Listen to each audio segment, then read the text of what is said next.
Hello. Hi, Dolores. Hello, Kay. I'm glad you got a notice. And Dolores says hello, everyone from Facebook as well as YouTube. Lana says hello. Amber says good evening. Hi, Amber. Real nice to see you here. Kay says, wow, I actually got a notice tonight. Imagine that. And Kay is shared. Please, everyone, share as much as you can. If you're on YouTube, please share, like, and subscribe. Okay, I got a bunch of things to cover tonight. I want to start with some reflections on the marches on Saturday. Okay, I didn't actually get to go to the march. I wanted to go here, in DC, but as you know, I'm 82 or so now, and it seemed like too hot a day. And I thought it might not be entirely safe for me, so I stayed home. But I saw a good many of the speeches on status quo because Jen Dies, was covering it. And I later was able to pick up also Margaret Flower's speech as well. Okay, that was covered actually by Real Progressives. So I saw it there.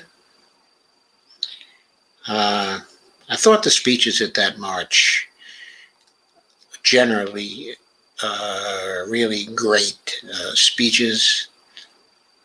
I thought the achievement of this decentralized group of people coordinating across the whole country to get, I guess people were saying in the end, it was 56 marches. Steve Wilpern said, "It's okay, Doc, I went in your place."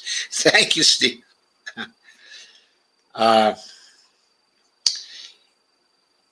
So I thought that was really a monumental achievement. It's the first time that there were marches for Medicare for All in 55 cities. And in some cities, really kind of appreciable numbers.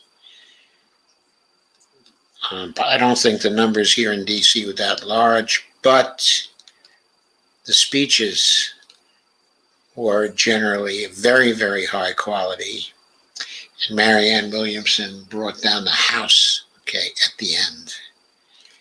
Gave a real barn burner speech. And I really loved that speech. So I think all in all, the whole thing was a great accomplishment. Now, of course, there were conflicts that erupted at some of the marches. Here in D.C., Cori Bush showed up. And some people were grateful to her for showing up. And some people wanted to interview her, and one person in particular actually tried to interview her and asked her 2 questions. Second question, the first question, which is why are you for Medicare for All, she evidently answered very well. Yeah, Marion was terrific. And the second question, that was asked of her, concerned the force of the vote question. And she said that she didn't want to answer that question because it was a false division or something like that. And she didn't want to magnify a false division. So she thought the objective, I guess, of the forced vote effort was to unnecessarily divide the progressive movement. So that seemed to be what she meant. I wasn't sure because there wasn't a great deal, of amplification in that. But that seems to be the import of what she said off the record to the interviewer. Well, the interviewer kind of got angry because he wasn't getting an answer, and he gave a shout out, calling Cori Bush out, and eliciting what I thought were criticisms of her from Savage Joy from the podium.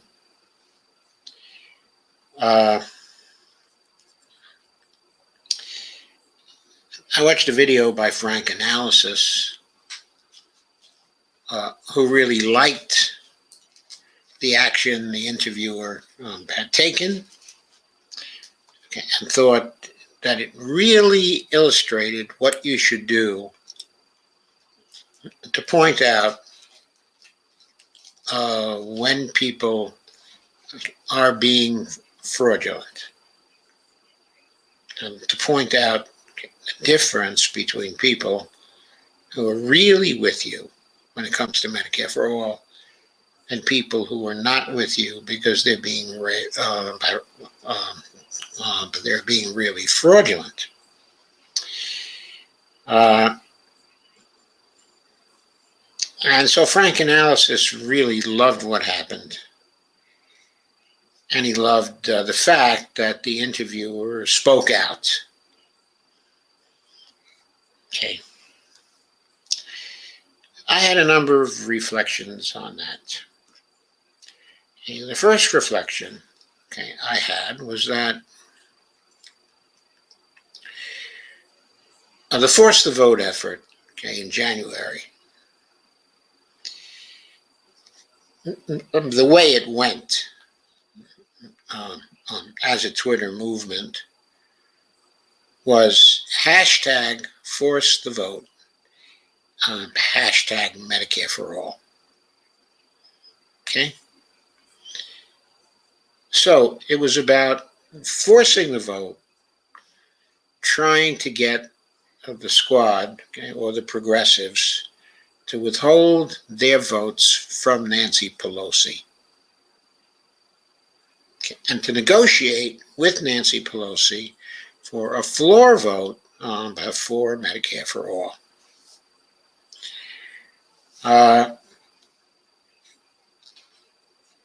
Now, I was not for that version of Force the Vote, at the time.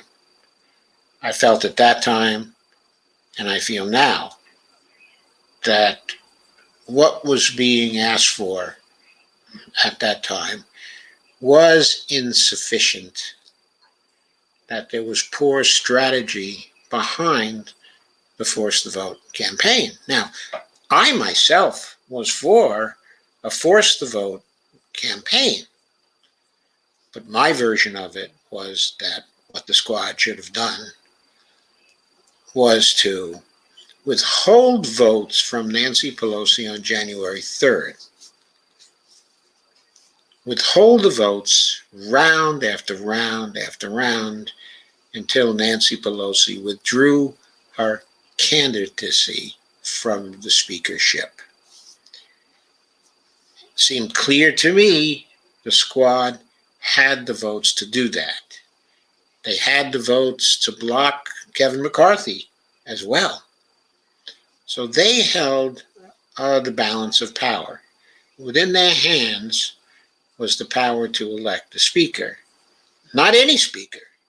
They could not elect one of their own, a speaker, but they would have been able to elect a compromise choice who would have been more friendly to them and to their priorities than Nancy Pelosi had been, and that she has been since she once again took over the speakership. So I thought the squad really blew an opportunity here, that there was an opportunity to force the vote, but But the person you force the vote on in return for concessions should not have been Nancy Pelosi, but one of the candidates who would eventually likely have emerged as her successor. I was for the squad, first blocking Nancy Pelosi, and then forcing the vote with respect to a likely successor and getting more than a floor vote, okay, on Medicare for All. Getting that, getting a floor vote on the Green New Deal, getting a floor vote on the student debt elimination, getting a floor vote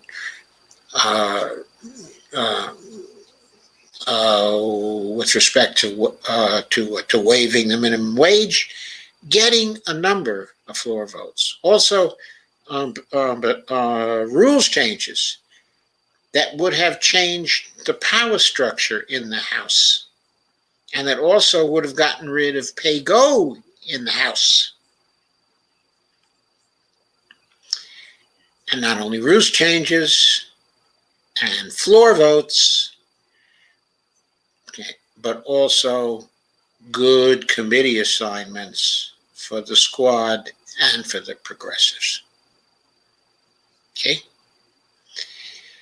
So I was leading a campaign for that at the same time.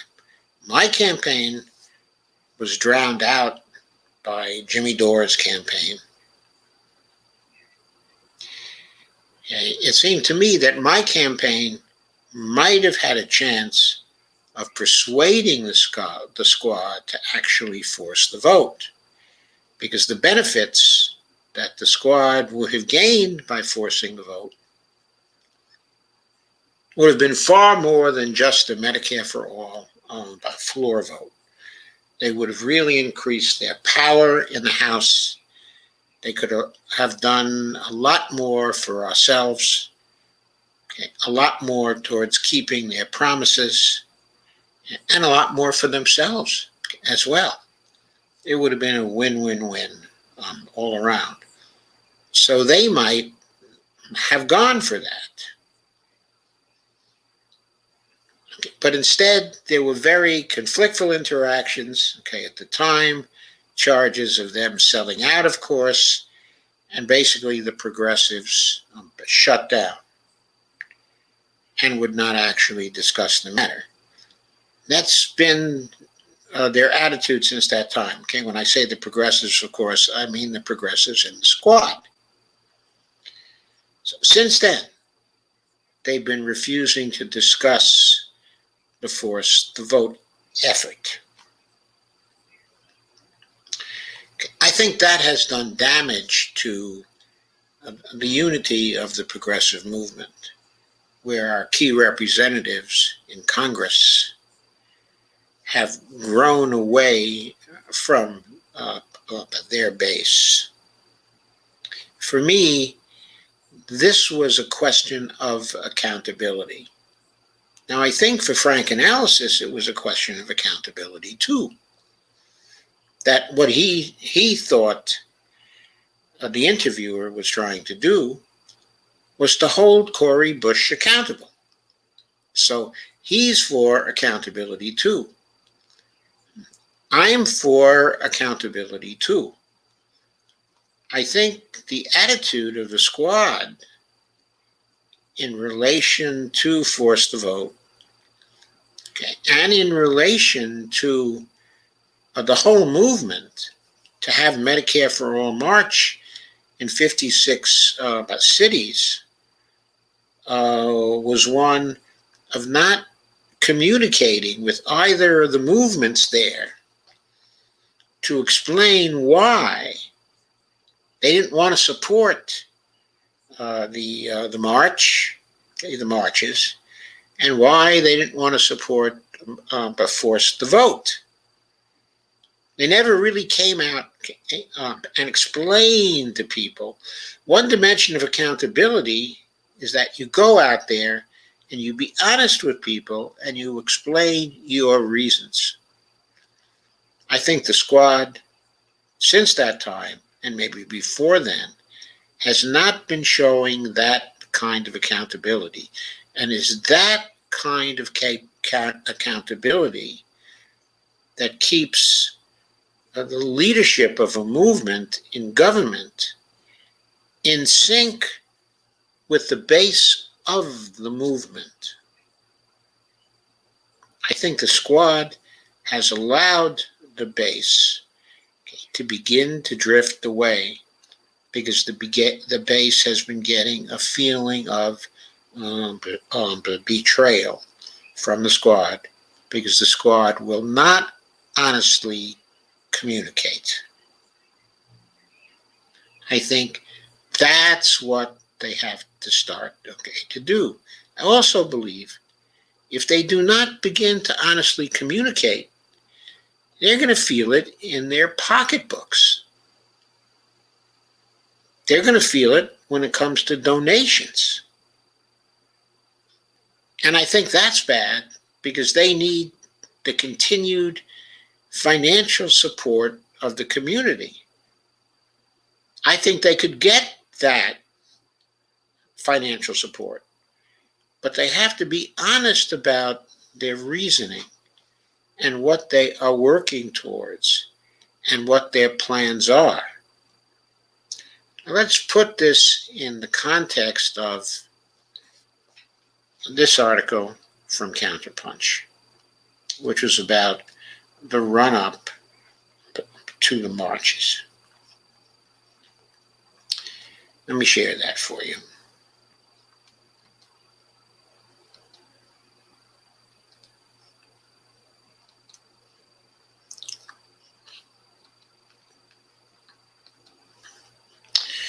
So this article is entitled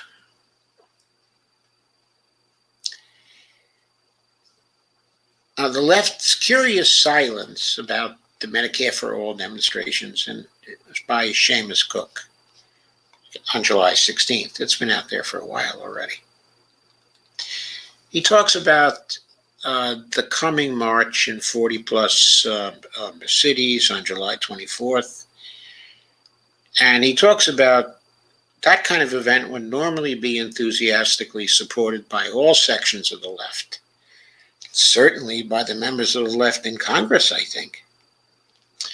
He says, interestingly, the lead up to the mobilization has exposed deep divides, proving that healthcare isn't actually a point of unity, but one of real controversy among leftists. I don't know if it quite proves that. What it may prove more is that some leftists are more intense when it comes to wanting Medicare for all now than other leftists. And usually that's correlated to people who really need it now. There were a lot of people in the march, the marches, and a lot of people, even speakers, who were greatly at risk because they didn't have appropriate health care, and in fact, who had already suffered due to the lack of the Medicare for All program. It's perfectly understandable. And they're completely justified in wanting Medicare for All right now.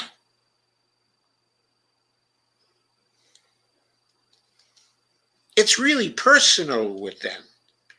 Very, very personal. Okay, that's not a criticism. I understand it's personal with them. And I think most of us would feel the same way if it was entirely personal with us. So I'm not attempting in any way to fault people here. The article goes on, Seamus Cook goes on. M4A is suddenly controversial only because the Democrats have abandoned the cause. And because they control the government, they'll be the de facto targets of the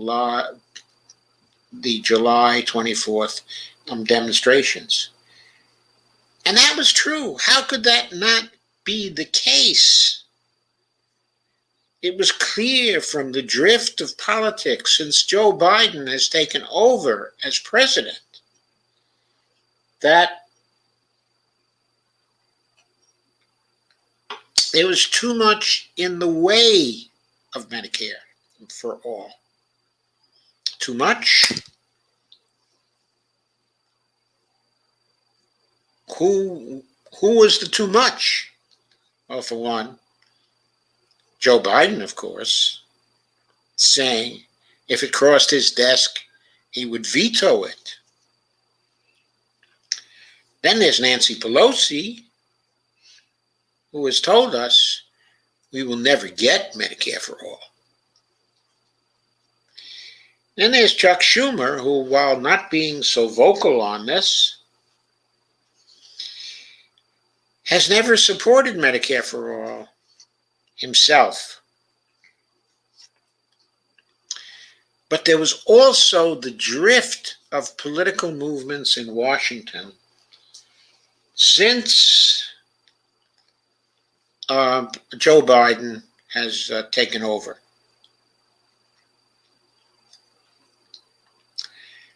First, he's done nothing to get rid of the filibuster. He's done nothing to try to speed up the tempo of legislation. Now,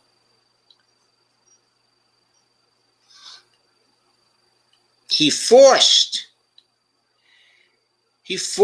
a reconciliation vote in connection with the American Rescue Plan because he did not insist that when the Democrats took over the Senate, that they immediately get rid of the filibuster. He could have tried to get that done. He could have talked to Schumer. He could have said, Chuck, I need the filibuster to be gone. I need to have the possibility of 51 to 50 votes. You have to change the rules on that. You have to pass a rules package by 51 to 50 vote. If there's resistance from the Republicans, who, by the way, organized the Senate as of January 3rd, so the Democratic reorganization of the Senate, which was delayed until about, I think, January 25th, that was a reorganization. And the Republicans were resisting that because they didn't want to see any major rule changes. So what Schumer would have had to have done was made a deal with them without actually changing the filibuster rule. But as soon as he gained control, what he would have needed to do would have been to run the nuclear option on the Republicans. Now, they would have screamed to high heaven. So Schumer and Biden would have had the guts to say, it's too bad for you. We have control now. We have a lot to get done. We're not going to allow you to delay things with the filibuster. And then Schumer should have passed a rule change but gone ahead.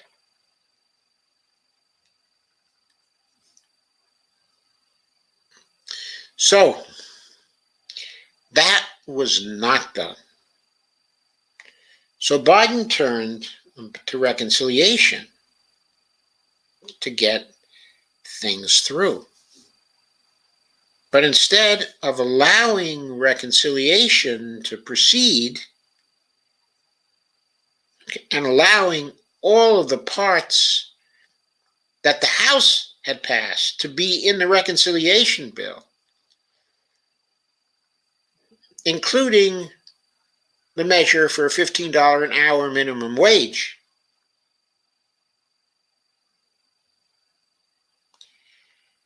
Biden, said he was going to take the advice of the parliamentarian. Whatever she said, he was going to leave it up to her. That was ridiculous. At that time, the progressives in Congress should have said, no, you don't. If that $15 an hour bill does not stay in the reconciliation bill, when it comes back to the House, we're going to vote against it, and you don't get your American Rescue Plan. That was the time. That was another time when the squad should have forced the vote in the House. They should have forced Biden to tell the parliamentarian no. For that matter, when that first House bill with $15 an hour in it came over to the Senate, Chuck Schumer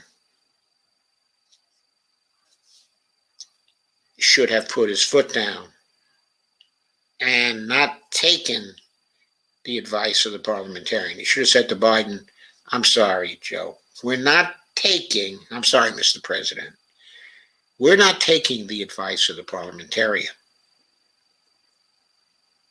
I'm rejecting it. If necessary, if you make it necessary, I'm going to fire the parliamentarian on the spot. I don't want to fire her, okay, but it's up to you. I'm going to force the vote. The minimum wage measure is staying in the bill. If a number of people in the Senate don't like it, they're going to have to go on record as voting directly against the $15 an hour bill.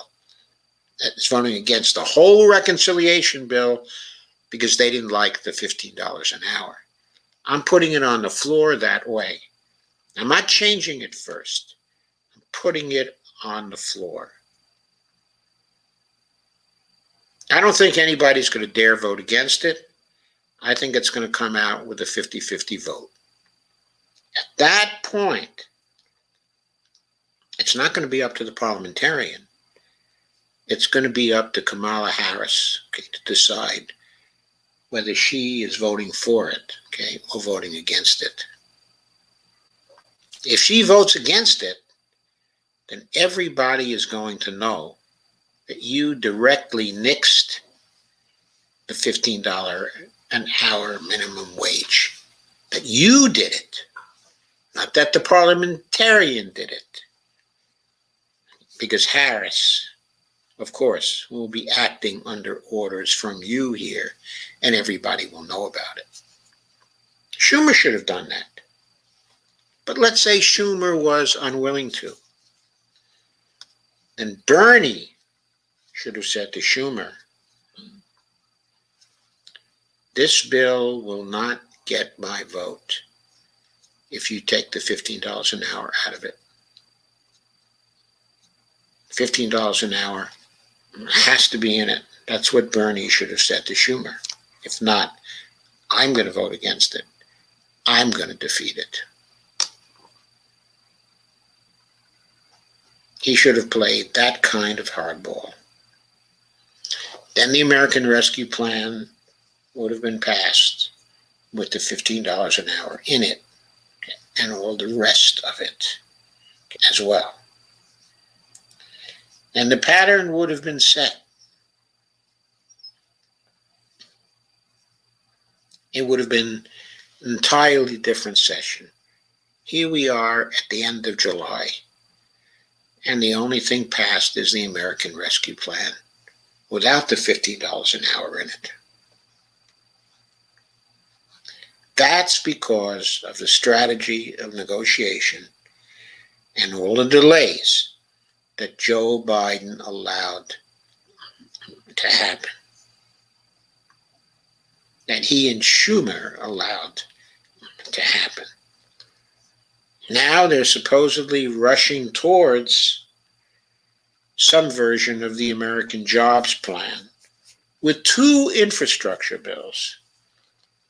It's July 27th. They're supposed to leave on August the 6th. How are they going to get this done by August the 6th? Chances are they're going to put this off. Anyway, I'm getting far away from the point here. The point is that the dynamics of what have been happening in Congress are such that there's no oxygen for Medicare for all.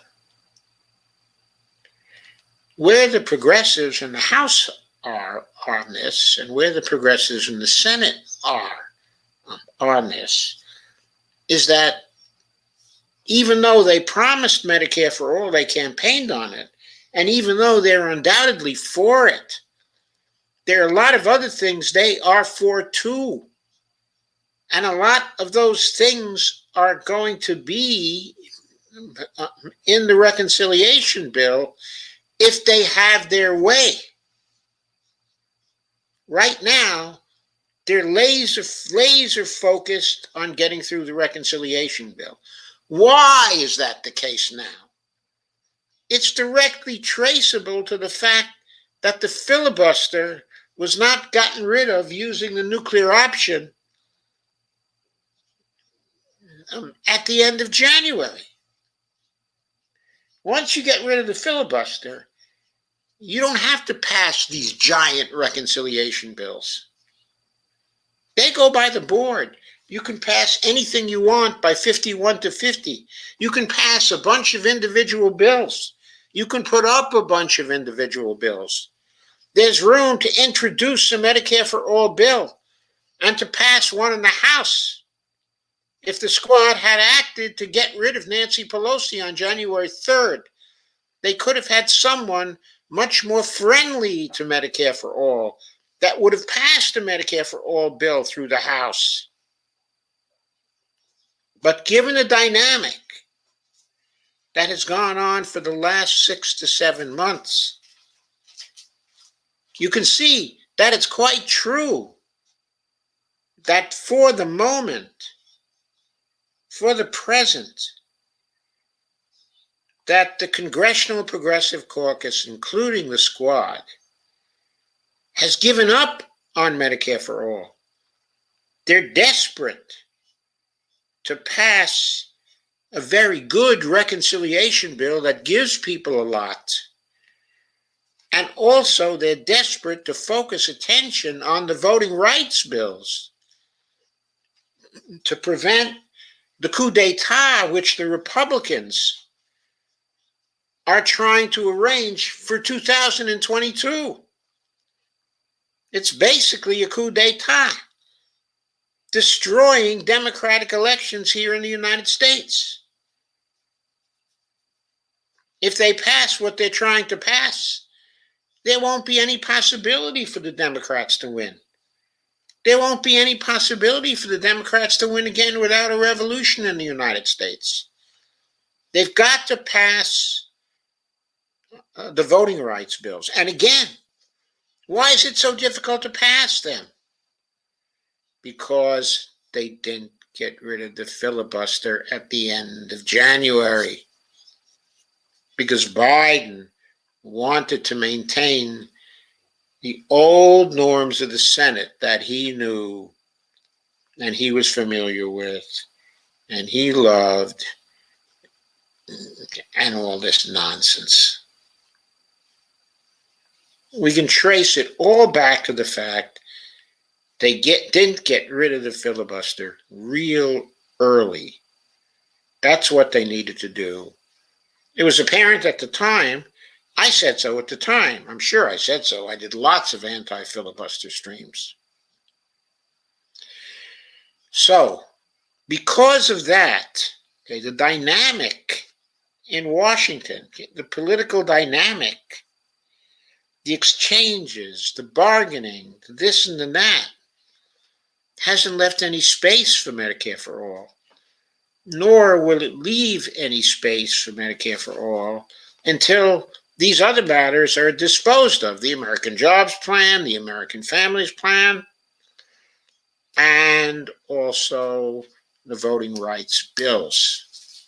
Now, it's said that Biden has even given up on the voting rights bills, but that doesn't mean that Democrats in Congress have given up on those bills, because their heads are on the chopping block in 2022. Biden's head isn't on the chopping block until 2024, and he may plan to retire by then anyway. So it's not he who's at risk, but the House members are at risk.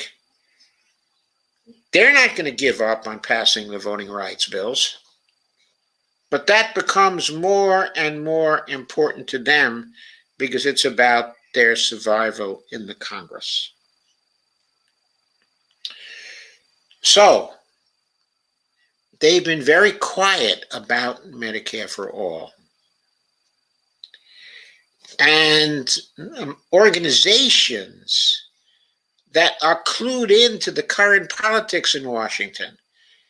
Seamus Cook here talks about the national leaders of the interest groups, and he talks about the organizations that talked endlessly about Medicare for All, such as Jacobin, Democratic Socialists of America, and Healthcare Now, and the Physicians for a National Health Program as well. Suddenly have nothing to say about a national march. I'm demanding it. And he points out equally quiet are nearly all of the 100+ Democratic politicians who've co-sponsored, I think it's up to 117 now, the Congressional Medicare for All Bill, H.R. 1976. So, then he has a section on changing priorities and watered down demands. Well, that's what I've been talking about. And I've been explaining that all of this watering down is due to the need to get through the reconciliation bill, to get the American Families Plan, the American Jobs Plan in it, and then to turn to the voting rights bill and somehow get those things passed. Have they got a chance of passing them? Well, if enough pressure is placed on Joe Manchin and Kyrsten Sinema and some of the others who are balking, they may have an opportunity to carve out an exception to the filibuster for voting rights legislation alone.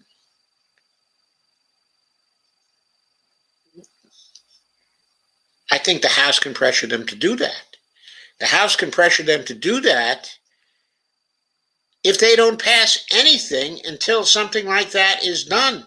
Now, people in the House have been stamping their feet, and they have been saying, we're not voting for the bipartisan infrastructure bill until the reconciliation bill is passed in both houses. But Nancy Pelosi has basically been saying that. Well, that's good so far as it goes. But what they also have to do, if they value their own positions in Congress, is to say to everybody who's going to listen, no American Jobs Plan and no American Family Plan, and nothing else happens until these voting rights bills are passed. Because our fate in 2022 is based on the passage of those voting rights bills. And if you don't like it, you can blame the Republicans at the state level. They're the ones setting up the situation. They're the ones destroying democracy. We haven't been destroying democracy. It's up to this Congress to save democracy by passing these particular voting rights bills, at least saving the two-party system. Because the way the Republicans are working it at the end of this period, if we don't pass those bills, we're going to have a one-party state all over the United States. That's the way it's going to be.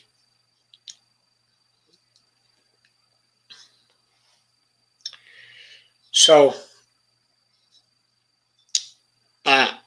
That's the overall political situation we face. That's why the people who were so for Medicare for all shut up when it came time to supporting this particular march. Not one of the people in Congress spoke at any of these marches. As far as I know, the only congressperson who even attended a march rally was Cori Bush. Now, Frank Analysis says, and some other people say, well, she was showing fake solidarity. I'm not in a position to know her motives. I don't know if she was showing fake solidarity or if she just wanted to come to the march to see how big the turnout was in D.C. Maybe she was simply spying on the turnout. Maybe she wanted to gauge the level of enthusiasm for this stuff. Or maybe she herself felt bad that the squad had to put it aside, and she at least wanted to go to the march and meet some of the people and feel some of the spirit from the march. I don't know what her internal motives were, and I don't think her critics at Frank Analysis know what her internal motives were as well. Now, going back to what happened, at the march, she was called out. People tried to make her accountable to force the vote because they were equating the force the vote the Twitter campaign and support for that with a true motive to pass Medicare for all. Now, from where I sit, that is a ludicrous analysis of the situation.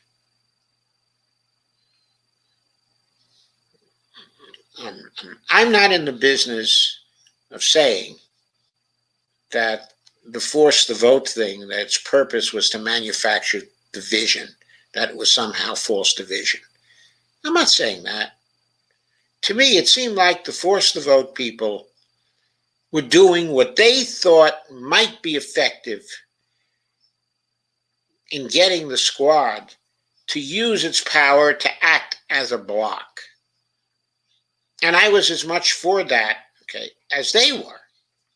But as I said before, I wanted to force the vote in a different way.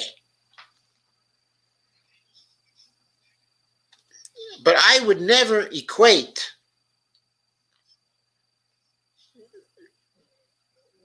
their lack of enthusiasm for force the vote as indicating an opposition to Medicare for all. Their analysis of the situation at the beginning of January was was simply different from the way we were looking at the situation and we were analyzing the situation. Not everybody has to analyze the situation in the same way for you to conclude that such a person who differs on the analysis of the situation at the beginning of January and the end of December of last year is therefore not sincere in their support for Medicare for all. I think contending that or trying to prove that is simply silly. Now about the idea of don't trust the politicians. Well, I'm certainly in the same corner on that. I've never suggested we trust our politicians, and I'm not suggesting we trust them now. I think we need to criticize them. We need to hold them accountable. I think they need to be accountable. And I agree that the squad has not been very accountable lately. I'm not sure they ever learned how to be accountable. When Bernie was running, everybody was talking about not me, us. I want to see the squad and the rest of the progressives take not me, us seriously. And that means they have to accept that they are accountable for the things they say. They are accountable for the things they do. And that in the first instance, such accountability implies that they will communicate with the rest of us why they are doing X or Y or Z constantly. And if I can put this in a crass way, the centrists and the Republicans and the other people bought by the corporates, they know they have to be accountable to their donors. And they go out and they show they're accountable to their donors by constantly talking to them. Well, we are the donors for the progressive Congress people, especially those who have completely abandoned any corporate money. So one thing I ask is, why aren't the progressives in Congress, why aren't they accountable to their donors, us? If this is a not me, us movement, why aren't they being more accountable to the bottom? It's supposed to be a bottom-up movement. Why aren't they supporting a bottom-up movement? They're not. They're not acting like it's a bottom-up movement. They're acting like it's a top-down movement. They want us to follow them. If it was a bottom-up movement, they would have been in back of these marches and rallies. So in this article, Seamus Cook points out, equally bad is the group Healthcare Now, which is singularly focused on winning Medicare for all. Astonishingly, the podcast for Healthcare Now, which for years and years and years has been the leading political group, the sister organization to PNHP.org. They've been the leading group for as long ago as I can remember in favor of Medicare for all. And as it says in the article, they're normally singularly focused on winning Medicare for all. So what did they do? On June 28th, they released an episode titled, quote, "Do Marches and Rallies Work?" quote unquote, without mentioning the upcoming march. While much of the episode was dedicated to downplaying the effectiveness of marches and rallies. Then on July 12th, a new episode was released promoting a week of action to lower the age of Medicare by calling your senator. Again, with zero mention of July 24th. Why did that occur? Because Healthcare Now got told in no uncertain terms, probably by Bernie, that we can't get Medicare for all from Joe. We're not in a position to force it through because of the filibuster. We cannot get it now. It's just impossible. So Healthcare Now climbed on board. Once again, okay, an illustration of how far this is from not me, us. Healthcare Now is an established group. It may be totally for Medicare for all. Its people are totally dedicated to Medicare for all. I know they are. They really are. But they're not the base. We are the base for that. And they too, over a period of time, have become used to doing things themselves, making the decisions themselves, and never consulting the base. So Bernie and the interest groups such as Healthcare Now, also National Nurses Union, and other prominent groups decided they're going to downplay the marches and rallies for now, downplay the likely effectiveness of marches and rallies, and they were going to promote a week of action to lower the age of Medicare for all by calling your senator. Again, with zero mention of July 24th, thus creating a conflict in the movement because people believe that marches and rallies work. Not by themselves. Not by themselves. The people holding the marches and rallies expected support from the organizations that had been dedicated to Medicare for all for years and years and years. They didn't get it because those groups didn't want to fight with Joseph R. Biden, because some of the interests had a seat at the table. It was this seat at the table thing. They sold out for the seat at the table. They thought they could get something. Something was better than nothing. Something is better than nothing. But you've got enough people in the House to bring Washington to a standstill. You've got more than a seat at the table. You have an ability to freeze everything and say people are dying.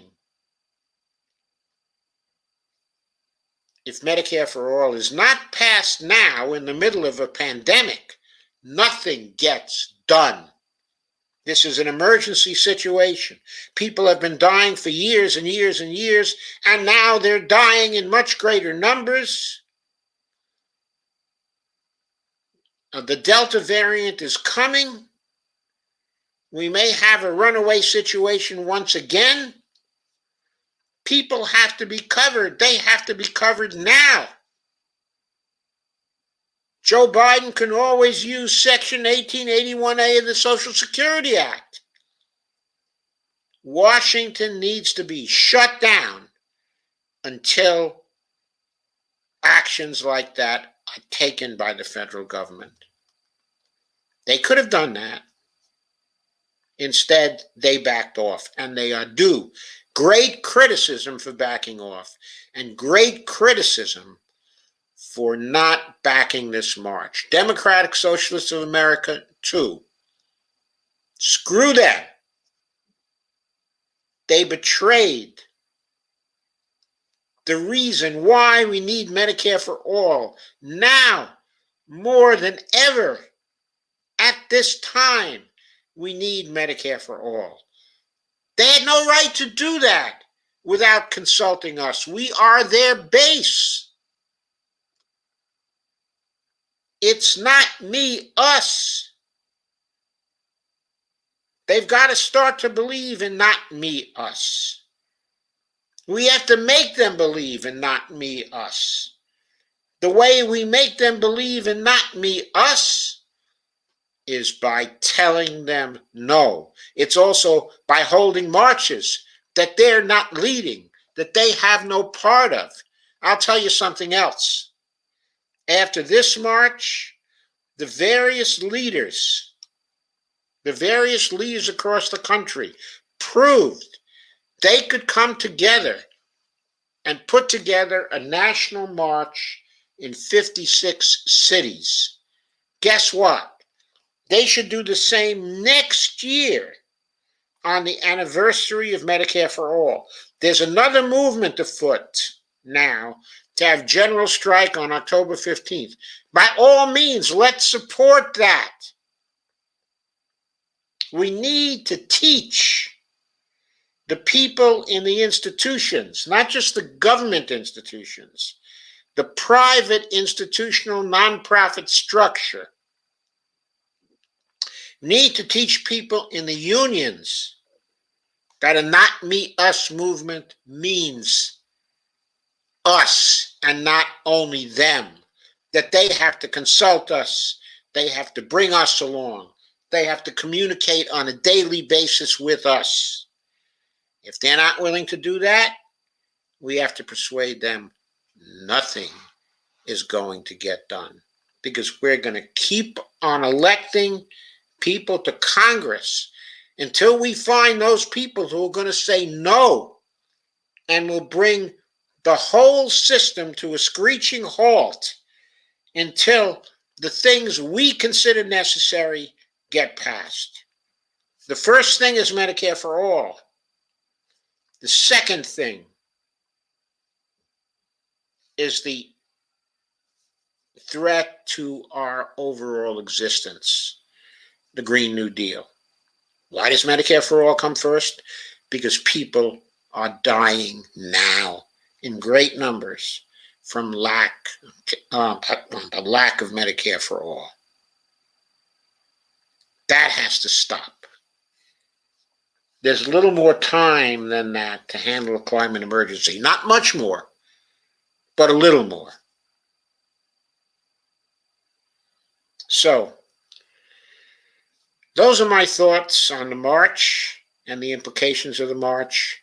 Obviously, I am in support of more marches and more direct action, and I congratulate the organizers of this march for generally producing such good actions across the country and for organizing the whole thing. We need more of that.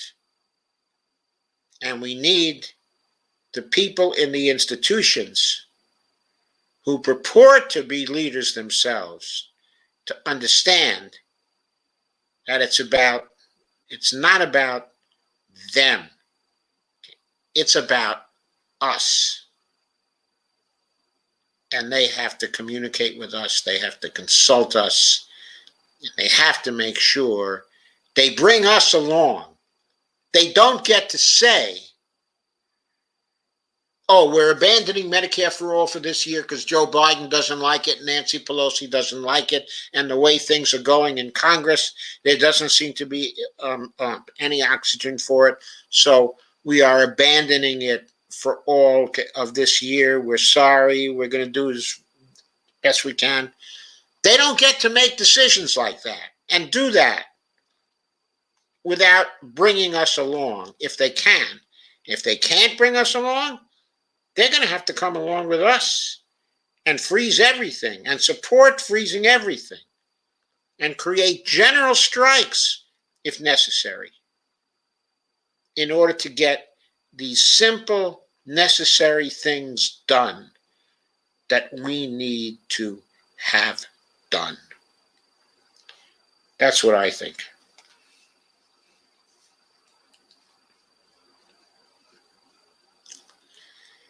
Seamus Cook ends his article by saying, the moment is riper now than it was in 2017, and it can be seized or squandered. All socialists,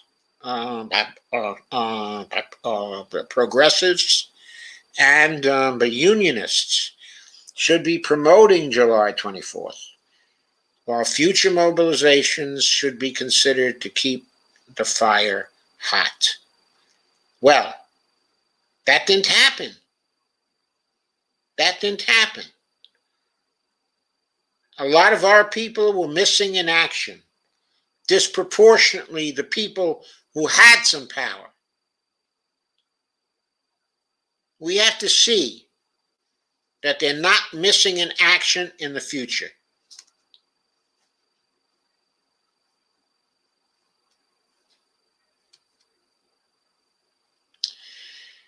Okay. Next, I wanted to talk about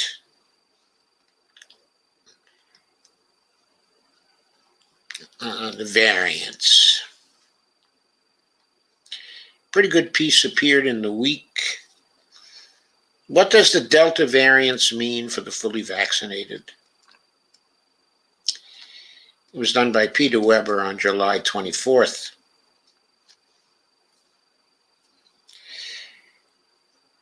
And the caption on it is, the U.S. is seeing a surge in COVID-19 cases driven by the Delta variant. Just how dangerous is it? Here's everything you need to know.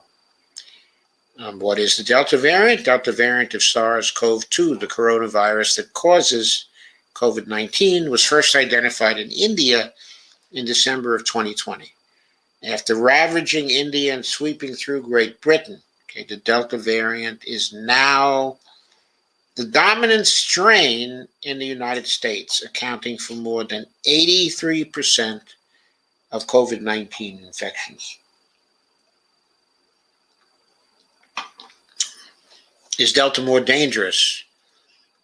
The World Health Organization calls Delta the fastest and fittest, quote unquote, of the variants. And they don't mean it as a compliment. The Delta mutation modified the protein spikes the coronavirus uses to attach to and infect cells. And those mutations make it at least twice as transmissible as the original strain. But Dr. Rochelle Walensky, director of the U.S. Centers for Disease Control and Prevention, called the Delta variant one of the most dangerous respiratory viruses we know of that I have seen in my 20-year career, unquote. It doesn't appear to be intrinsically more fatal, but people infected with the variant have a viral load 1,000 times greater than those infected with earlier mutations, according to preliminary research, and they shed more virus for a longer period of time. The massive quantity of virus means more chances to infect a person's cells. And the more the Delta variant spreads in a community, the higher the odds an individual will come in contact with infected people and get blasted with an amount of virus that will make them sick. Do the vaccines still work? Thankfully, yes. All 3 vaccines that were approved for emergency use in the U.S., Pfizer-BioNTech, Johnson & Johnson, and Moderna, and others not yet approved, have proved extremely effective against the Delta variant. The vaccines appear to be about 90% effective at preventing serious illness and hospitalization. 99.5% of U.S. COVID deaths this year have been among unvaccinated people. But the vaccine isn't 100% effective, and it isn't an impenetrable shield against COVID-19, especially when the virus is spreading freely. Should vaccinated people worry about the breakthrough, quote-unquote, infections? CDC no longer tracks mild or moderate breakthrough, quote-unquote, infections, instances in which vaccinated individuals contract the virus. So we don't know exactly how common they are, but the CDC does track severe infections among fully vaccinated Americans. And as of July 12th, there were 5,492 cases reported, including 1,063 deaths. That is a minuscule fraction of the 159 million vaccinated Americans, but breakthrough infections do happen and are expected to happen. At the same time, quote, they tend to be mild and tend to be more like a cold, says Dr. Carlos Del Rio, infectious disease epidemiologist at Emory University. These charts illustrate the difference in fatality rates of COVID-19 infections before and after a country is significantly vaccinated. And I'll leave that to you to go through the charts.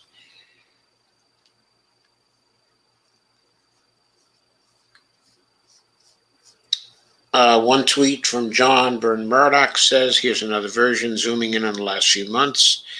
In 2 well-vaccinated European countries, weeks of surging cases are reflected by only a sliver of deaths. In 8 countries where very few are vaccinated, surging cases are mirrored in surging deaths as before. This means, we can project this to the United States. Far too many people are still unvaccinated. For those people, surging cases are going to mean surging deaths as well for those areas where those people are in. Disproportionately, the red states here in the United States, of course.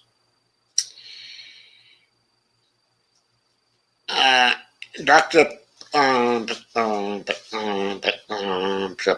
Offit, director of the Vaccine Education Center at Children's Hospital of Philadelphia, says, I think we're misusing the term breakthrough. Quote, if someone who's fully vaccinated is subsequently hospitalized or killed by the virus, that's a breakthrough case, unquote.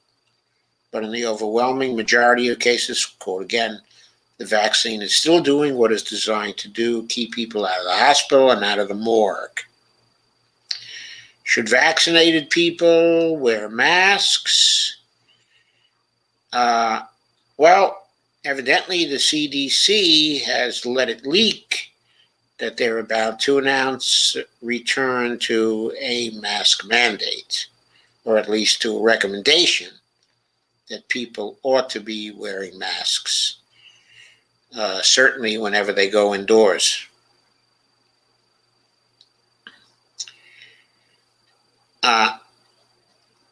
So, how about the booster shots? The FDA has not authorized a booster shot of a COVID-19 vaccine. Health experts say it won't be necessary to counter the Delta variant or any probable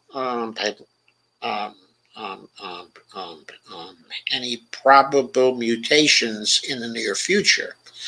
But on Friday, the Biden administration announced that it purchased an additional 200 million Pfizer doses just in case the data proves otherwise, and boosters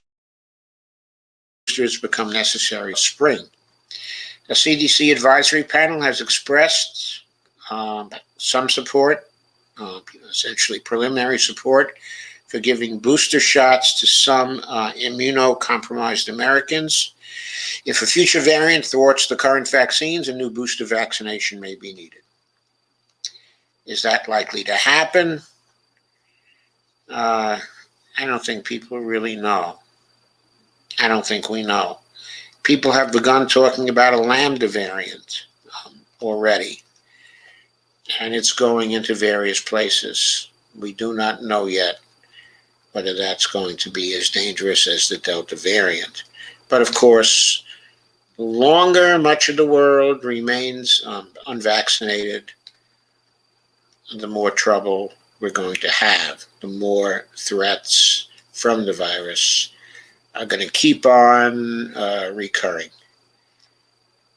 And we won't be able to stop that.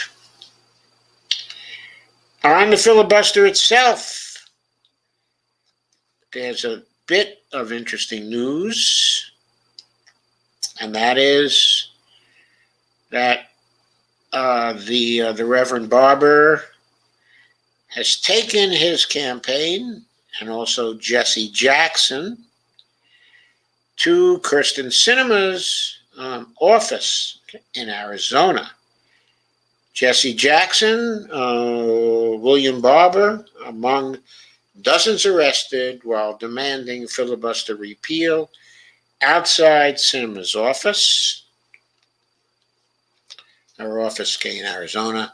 This one is from Common Dreams, Kenny Stansel, July 27th, 2021.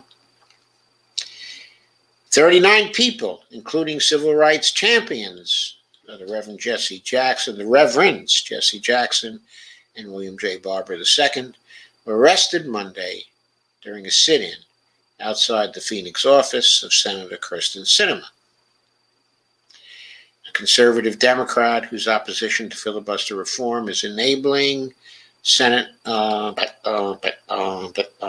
Republicans to obstruct the passage of progressive legislation on voting rights, the minimum wage, immigration reform, climate action, and more. And there are a bunch of quotes from people there.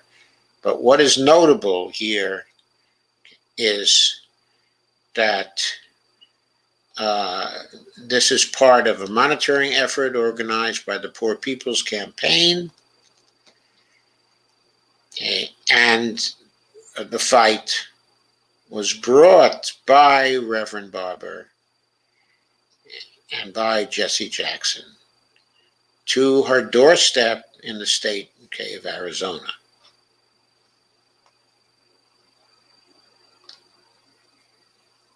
So that's the basic news. I don't think I have to go into it in any more detail than that. I also want to just that there's a debt ceiling crisis beginning in just a few days. Today is July 27th. The crisis is going to be kicked off on July 31st. And this is by William Rivers Pitt from July 22nd in Truthout.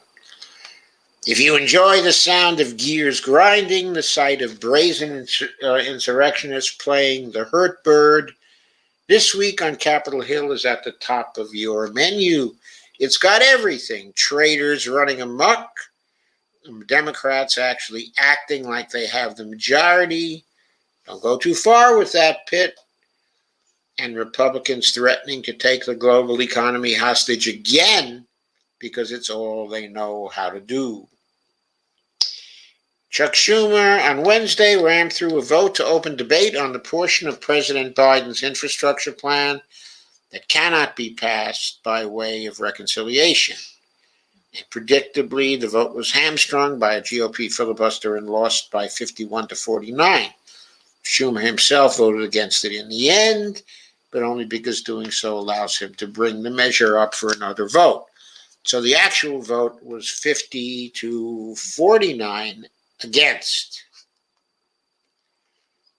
So bringing this to a vote now was an interesting decision by Schumer. All through the week, allegedly moderate by Republicans, more than a few Democrats begged Schumer to hold off on the debate vote because they were really close to getting the whole thing nailed down. You guys, they swear. Schumer, after apparently having been injected with some form of galvanizing memory juice, was able to recognize foot dragging when it was right there under his nose and called for the vote anyway. Great move, little Chucky Schmucky. Schumer lost, but didn't lose because the message was clear. This thing is coming, and GOP senators need to decide if they're going to vote against a wildly popular set of bills. It was refreshing to see the majority leader recognize when his colleagues across the aisle are wasting time for the sake of wasting time. This time he had no truck with it, and now everyone's positions are vividly staked out. We need more of that, please, more of that.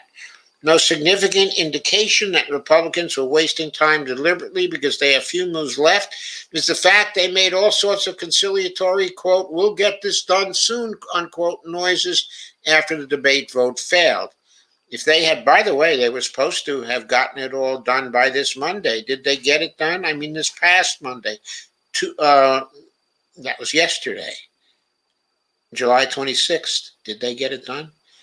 If they had the horses to kill the thing outright, they'd say so and do so in no uncertain terms. They are using, quote, let's work together some more, unquote, the way deep-sea predator fish use phosphorescent lights at the end of an antenna stalk to lure prey in the darkness of the ocean depths. Fortunately, and perhaps only for now, Schumer appears unwilling to take the bait. On the other side of the building, the move toward an actual investigation into January 6th sacking of the Capitol building got spicy.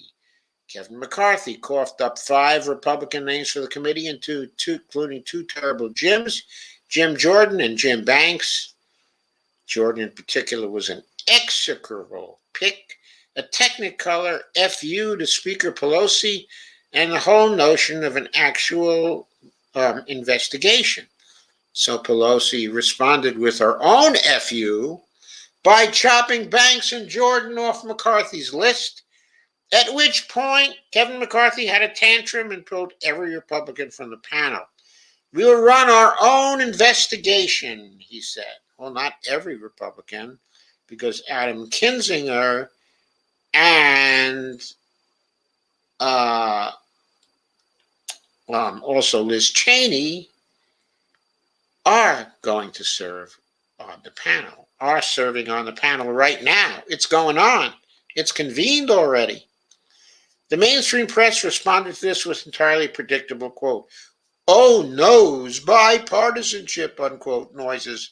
But in fact, Kevin McCarthy appears to have done Pelosi and indeed the entire country a great service. Quote, "We should be thankful that House Minority Leader Kevin McCarthy just pulled Republicans out of any involvement in the Select Committee to examine the January 6th insurrection." Not every Republican to have agreed. In so doing, he ensured the committee's investigation will both have more integrity and be more likely to undertake a valuable accounting. Liz Cheney seems very serious about this. Very serious. Liz Cheney and Adam Kinzinger. Now, Democrats plus Liz Cheney and Adam Kinzinger can subpoena whomever they want, whenever they want, without any protest. They decide to have closed-door depositions with Trump White House officials. The former president will have no spies in the room to report back, and the public hearings will be free of GOP complaints. It's definitely weird to see Democrats go 2 for 2 in a strategy clash with Republicans, but they will need every ounce of acumen to deal with the looming fiasco behind door number 3. Debt ceiling vote arrives in 10 days. That pesky thing, which if bungled, threatens to turn the global economy into Thanos infinity dust, and Minority Leader Mitch McConnell has made it clear that he will stifle the debt vote to get what he wants. Okay, so you know what you do? You put the debt ceiling vote in the reconciliation bill. That's what you do. You can do that. Or you can see if Manchin and Sinema will do a carve-out of debt ceiling bills from the filibuster. They could do that. They could run a nuclear option and get a 51 to 50 vote on getting rid of the filibuster for debt ceiling bills. That's easy.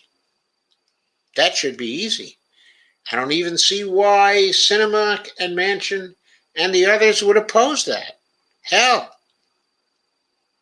gets debt ceiling off their backs. But of course, the best way to get the debt ceiling off everyone's back, you've heard time and time again from me, it is that the president mint $100 trillion platinum coin.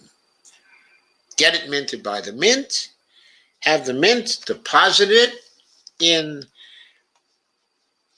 the Public Enterprise Fund account of the Mint, have the Treasury sweep the Public Enterprise Fund account for the seniorage, which is the profits, $100 trillion minus the $3,500 it's going to cost to get it up there and to deposit it. And that's it. There's roughly $100 trillion in the Treasury spending account. All the debt can be paid off as it falls due. There'll be no need to issue any more debt, and the debt ceiling will be a dead letter. Not just a dead letter, but there'll be continuously more space between the debt ceiling and the debt.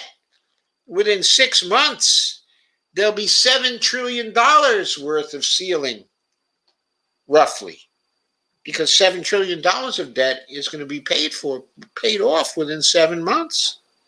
If you do that, Joe, that's the best thing to do. They'll never bother you again with a debt ceiling piece of crap.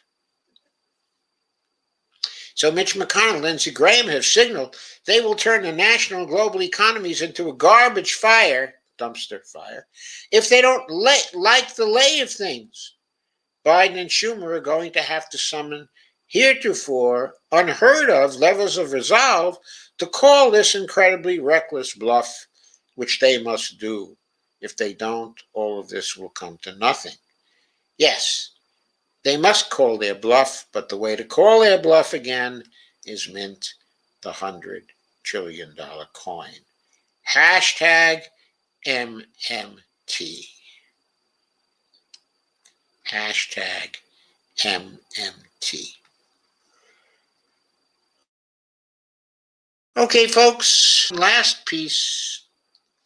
A few weeks back, I went over Stephen Donziger's terrible persecution and terrible situation.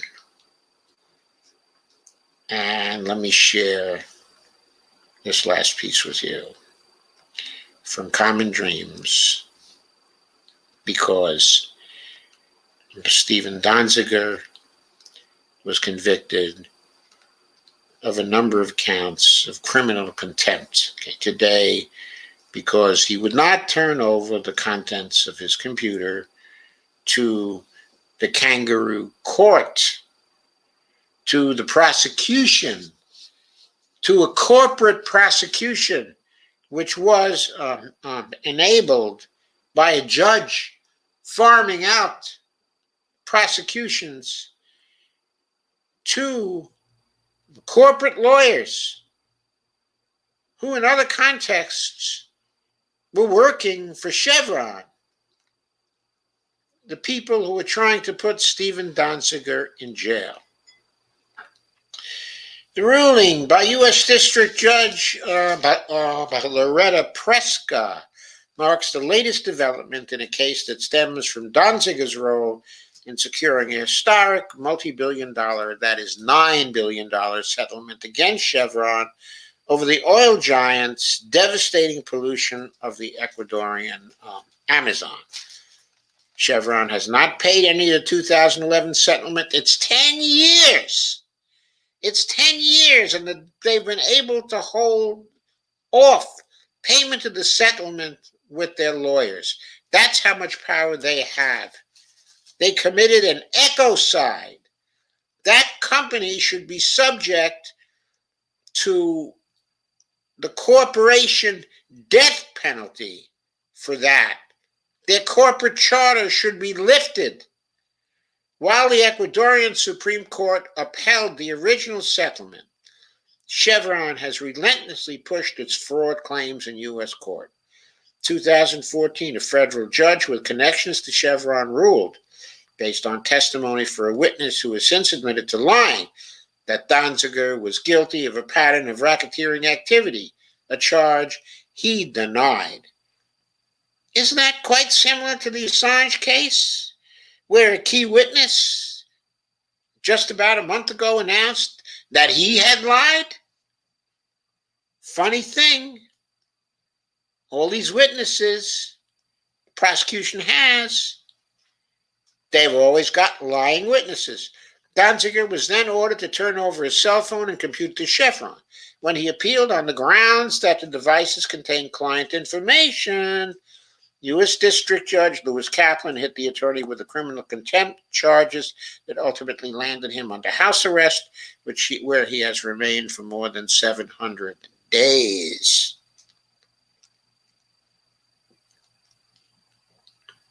That's exactly like what happened to Chelsea Manning. She refused to give up Assange. And so what happened to her is that she was put away for a very long time until that judge finally decided, look, the purpose of putting them away for criminal contempt, is getting them to talk or turn over evidence or something like that. That's not going to happen with Chelsea Manning, so we got to let her out. But this Kaplan, has decided that more than 700 days are not enough, that more than 2 years under house arrest is not enough. In a statement Monday, Donziger characterized Preska's ruling as the latest attempt by Chevron and its judicial allies to criminalize me and to send a message of intimidation to legitimate human rights lawyers to successfully challenge the major polluters of the fossil fuel industry. Oh, also, by the way, Status Quo, Jordan Chariton, has a terrific interview with Steve Donziger today, which I highly recommend. The decision marks a sad day for the rule of law, for our democracy, for our planet, said but Donziger, quote again, the United States has now become one of those countries where environmental advocates are attacked, put in jail, or even murdered for doing their job successfully, unquote. Donziger went on to describe Preska's decision as, quote, the result of a patently unfair trial process that she and Judge Kaplan structured to undermine my defense and to make me appear guilty, unquote. In 2019, after the Southern District of New York, under Trump, by the way, declined to take up the case against Donziger, Kaplan appointed a Chevron-connected private law firm to pursue the prosecution. A corporate prosecution. Appointed a corporate prosecutor. Kaplan then handpicked Preska, previously a member of the Chevron-funded Federalist Society, to preside over the case. So Donziger hopes he's going to get some justice here. But if this goes to the Supreme Court, 6 members of the Supreme Court are members of the Chevron-funded Federalist Society. So I don't know. In a statement on Monday, Donziger said, quote, Preska, quote, let Chevron's own lawyers testify, unquote, against him, while protecting them from having to disclose how much Chevron paid them, unquote. Judge Preska already has detained me in my home for 720 days, when the longest sentence ever given for my supposed crime, unquote, quote unquote, is 90 days of home confinement. So he's looking forward to the appeal. Donziger is. He also is trying to get the Department of Justice to prosecute him so that the prosecution against him can be taken out of the hands of the corporate lawyers and put into the hands of a government prosecutor. He repeats his call for Judge Preska to release him immediately so I can return to my human rights work and help those in Ecuador who are suffering and dying because of Chevron's dumping of millions of gallons of cancer-causing toxic waste into the Amazon. That's it. That's one of the biggest travesties of justice in the history of the United States. It is just unconscionable. It is intolerable. It is unacceptable that a private law firm can prosecute a case which a public district, the Southern District of New York, would not take up. So a judge takes it into his own hands to appoint a private law firm to pursue the prosecution. And one connected. How crooked and corrupt can you get? How crooked and corrupt can our justice system get? I leave you with that thought and with the thought of the general strike on October the 15th. I'll turn to your comments now. I see almost all of you are still here. That is very good. Thank you. And Ghost Start says, hi, yous all. Steve Wolfman says, it's okay, Doc. I went in your place. Yeah, but you went to Los Angeles. You didn't go to Washington, my place. Okay, says Status Quo did a great job there. Yes, they've been doing great work. Great work. Steve says, I heard she gave a great speech, Marianne. She gave a presidential speech. Presidential level speech. There was much quoting of Lincoln, and the speech itself was very Lincoln-esque. Lana Dell said, there was a conflict in Los Angeles. The tweets today about it, are awful. Steve says, Jimmy Dore gave a great speech out there. Well, then congratulations to Jimmy. Deborah Wilson smiles. Deborah Wilson, sorry. Steve Hookman says, at last she stopped by at least she stopped by the only squad member that did. Yeah, I think that's good. But a failure to be accountable and to explain why they did what they did, that is not something she should have done. She should have answered the second question, of that guy. All she had to do was explain why she did not do it. That's all she had to do. Carmen says, sorry I'm late. Hope everyone is okay and Delta free. Kay says, AOC was up here in Ohio working with Nina. I know she was. Which is fine by me. It's fine by me. She didn't have to be at the march. She could have endorsed the march and then gone to Ohio. That would have been fine. I was glad she went to Ohio, though, and she helped out Nina. I think we need Nina bad. Ghost Start says, Bernie broke him. What did Bernie break? Kay says, that is why I don't care for Dore. I don't get it. Why don't you care for Jimmy Dore?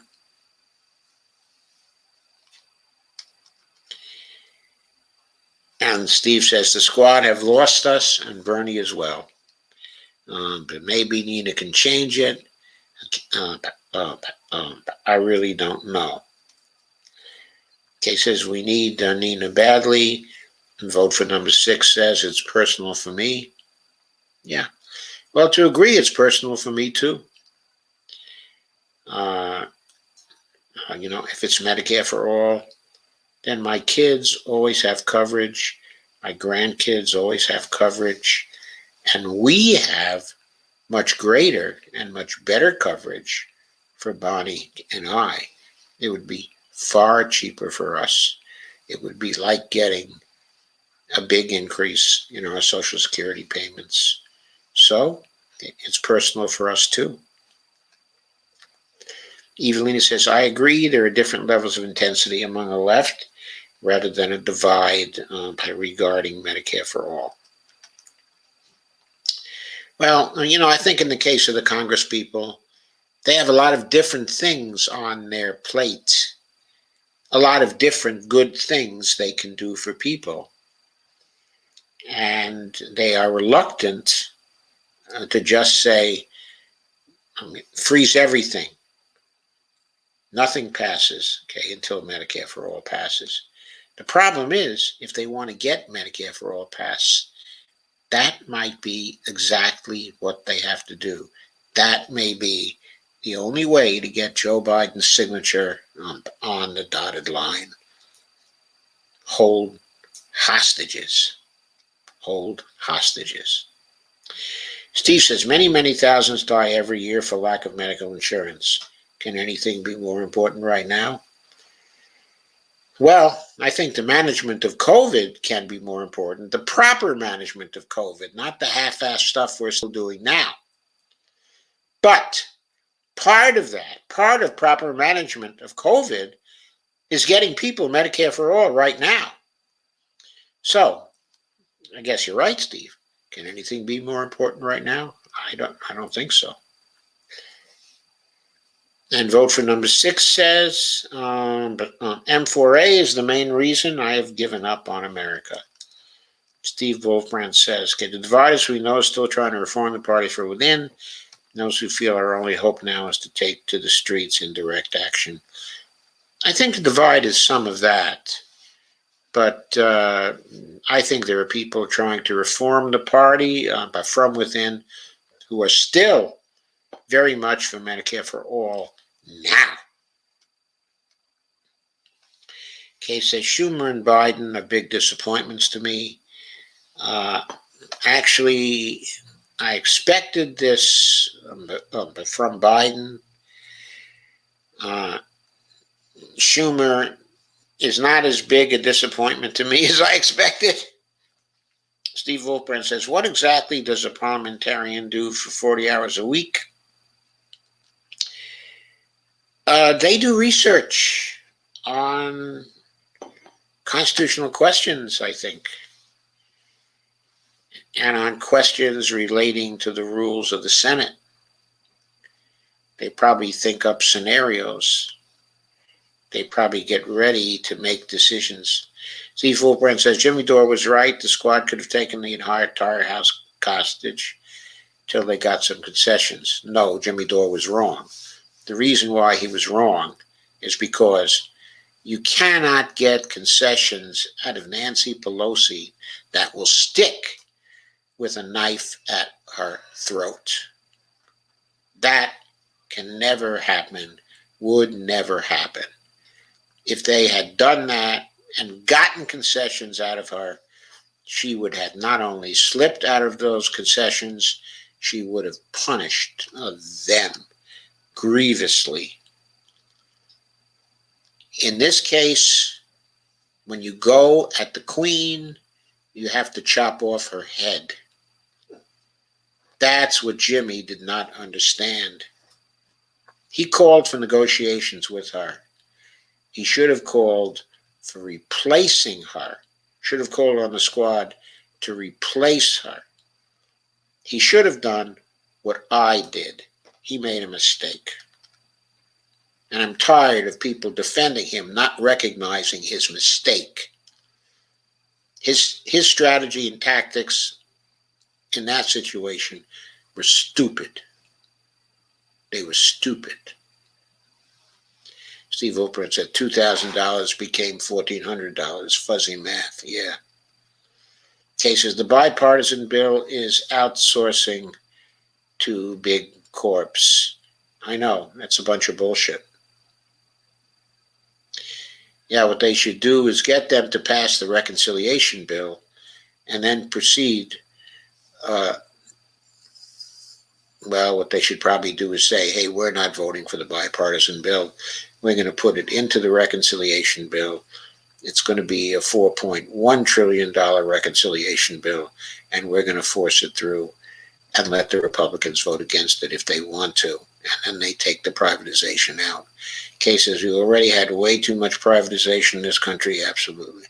Daniel Hale sentenced to 4 years. Steve Donziger found guilty in a kangaroo court by a kangaroo judge, right? Vote for number 6, senators representing 11% of the population can veto any legislation. California has a larger population than 11%. Yeah, right, I know. Steve says, did you catch any of our LA March doc? Yes, I did. It was beautiful. Yes, I caught the Shahed's speech. I thought that was great. I caught a few other speeches. I did not get to see Fee's speech yet, but I will catch that. Did Pasta give a speech too? If so, I will catch that as well. Okay, so 39 arrested for a sit-in at Cinema's house yesterday. Evelyn says, can't stand mediocrity, especially at a time when exceptional leadership is needed. When so much is at stake, damn. I think it's actually mediocrity, Evelina. There is a mediocrity, but that's the press. CoStar says, Hillary Clinton endorsed candidate Chantel Brown, faces potential ethics probe. You mean Chantel Brown? She probably does. Brown voted to award millions worth of contracts to companies connected to her romantic partner and campaign donors. Oof. Evelina says it was very spirited. I liked it. Evelina says, wow, that's big. Was it talked about? Of course not, Evelina. Shake my head. Carmen said, I admire how Reverend Barbara and Jesse Jackson confronted Sinema at her home about not supporting ending the filibuster. They feel the fascism breath on liberty's nape. Sorry, Jackson went to jail. I hope he remembers how to go to jail. He was in jail lots at one time. Ghostot says, hashtag sadopopulism. Steve Wolfstrand says, best show in a long time, Doc, speaking truth. I always speak truth, Steve. Evelina says, so lame. How sad. Steve says, yeah, where were DSA? Missing in action. Kay says, I did spread it around Facebook, though. Thank you, Kay. Kenneth Mejia spoke out at our march. I'm sure many Greens marched among us. I'm sure, too. And I'm going to catch Kenneth's speech. I think he's a really good guy. Kay says, general strike is in the planning. Kay says, I will be a forever masker. Shake my head. Steve says, I've been seeing doctors posting videos of anti-vaxxers on their deathbed begging for a vax, but the doctor can only say it's too late. Steve Wolfbrand says, I've seen zero coverage of Sinema office arrests. Well, there was coverage in the Common Dreams article. Steve says, this is the first I've heard of it. And Kay says, Steve, you have to follow the Poor People's Campaign. They will be in Texas this weekend. Ghostart says, study finds that lifting of eviction moratoriums resulted in over 10,000 COVID deaths. What shameful. Vote for number 6 says, the coin, right. Deborah says, hashtag MMT. Steve Wolfman says, anyone watching Sky News out of Australia, their take on our country is not very flattering, laugh out loud. My take on our country is not very flattering either. Steve Wolfbrand says, that judge works for Chevron. Donziger has been under house arrest for years unjustly. Yes, 2 years now. Kostat says, today, Judge Liam O'Grady, same judge as Donziger, the whistleblower, Daniel Hale, to 45 months in prison. Well, I'm sure there'll be an appeal of that as well. And Michael DeTurting said, Steve Wolfbrand, it's only happening because her offices are on private property. They were in a municipal building. It would be legal for the public to be there. Isn't that interesting? Evelina says, what? I thought that's too bad. Steve says, same with Daniel Hale, Doc, sentenced today for 4 years for exposing drones killing 90% of innocent people. I know. I mean, his case is like Assange's. Kay says, our Justice Department is broken like so many other things in this country. And I don't see Merrick Garland fixing it. Ghostart says, Chevron still hasn't paid a penny. They've paid many a penny to their lawyers. They probably paid $1 billion to try to get that set aside already. Steve says, the Donziger judge is female. Is Kaplan female? I know Preska is female. I'm not clear on whether Kaplan is female too. Steve Wolfprint says, apparently there is breaking news about a Chantel Brown scandal, emails promising to give contracts to family members or something along those lines, probably to a boyfriend. Steve says Chantel may have some splaining to do and right in the closing days of the campaign. Great. I'm glad somebody played rough at last.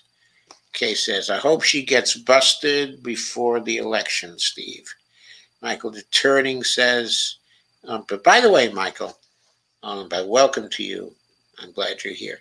Steve Wolfbrand says it's owned by Murdoch. Did Steve Wolfbrand say that?